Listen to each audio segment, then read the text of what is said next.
നമസ്കാരം കൂട്ടുകാരെ, എല്ലാവരും സുഖമായിട്ടിരിക്കുന്നു വിശ്വസിക്കുന്നു. ഞാനും സുഖമായിട്ടിരിക്കുന്നു. കുറേ നാളെ വീഡിയോ ഒക്കെ പോസ്റ്റ് ചെയ്തിട്ട്, അപ്പോൾ ഇന്നൊരു വീഡിയോ പോസ്റ്റ് ചെയ്യാൻ വെച്ചിരിക്കുന്നത് വിദ്യാഭ്യാസമായിട്ട് ബന്ധപ്പെട്ടുള്ളൊരു വീഡിയോ ആണ്. ജോലി,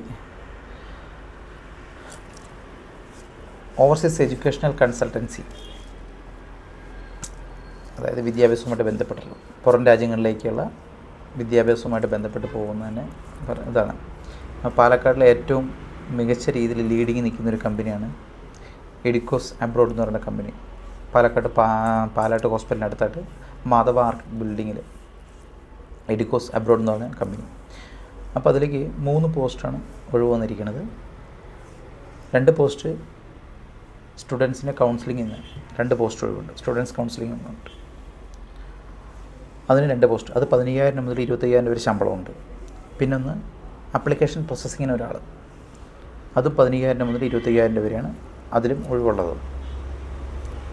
അപ്പോൾ ഈ സ്റ്റുഡൻസിന് UK, കാനഡ, ഓസ്ട്രേലിയ ഇങ്ങനെയുള്ള പുറം രാജ്യങ്ങളിലേക്ക് പഠിക്കാൻ വേണ്ടി പോകുന്നതിനുള്ള കാര്യങ്ങൾ ചെയ്തു കൊടുക്കുന്നതാണ് എഡിക്കോസ് അബ്രോഡ് എന്ന് പറഞ്ഞ കമ്പനി.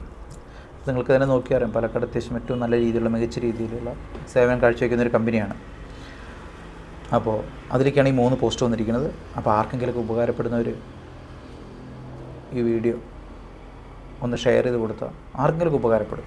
നമുക്കിപ്പോൾ ഒരു ഷെയറിങ് മാത്രമാണ് ആവശ്യമുള്ളൂ.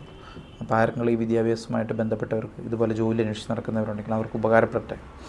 അപ്പോൾ എൻ്റെ നല്ലൊരു സുഹൃത്തുക്കൾ ഈ വീഡിയോ മാക്സിമം മറ്റുള്ളവരിലേക്ക് ഷെയർ ചെയ്യുക. ആർക്കെങ്കിലും ഇതുപോലെ ആകട്ടെ ജോലിയോ കാര്യങ്ങൾ, നമുക്ക് ജോലി കൊടുക്കാൻ പറ്റിയില്ലെങ്കിലും ഇതുപോലുള്ള കാര്യങ്ങൾ നമ്മൾ ഷെയർ ചെയ്ത് കൊടുക്കുമ്പോൾ അവർക്കൊരു ഉപകാരവും അതിൽ കൂട്ടാവും.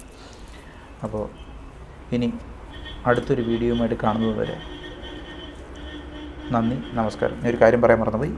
അപ്പോൾ ഇതിൻ്റെ ഓഫീസ് നമ്പർ ഞാൻ ഇതിൻ്റെ താഴെ കൊടുത്തേക്കാം. അപ്പോൾ ആ നമ്പറിൽ നിങ്ങൾ കോൺടാക്റ്റ് ചെയ്താൽ മതി. അപ്പോൾ അവരത് വേണ്ട രീതിയിൽ കാര്യങ്ങൾ പറഞ്ഞു. അവർ വ്യക്തമായിട്ട് ചോദിച്ചിട്ടുണ്ട്, എക്സ്പീരിയൻസ് ഉള്ളവരായിരിക്കണം എന്നാണ് പറഞ്ഞിരിക്കുന്നത് കേട്ടോ. അപ്പോൾ ഒരിക്കൽ കൂടി എല്ലാവർക്കും നന്ദി, നമസ്കാരം.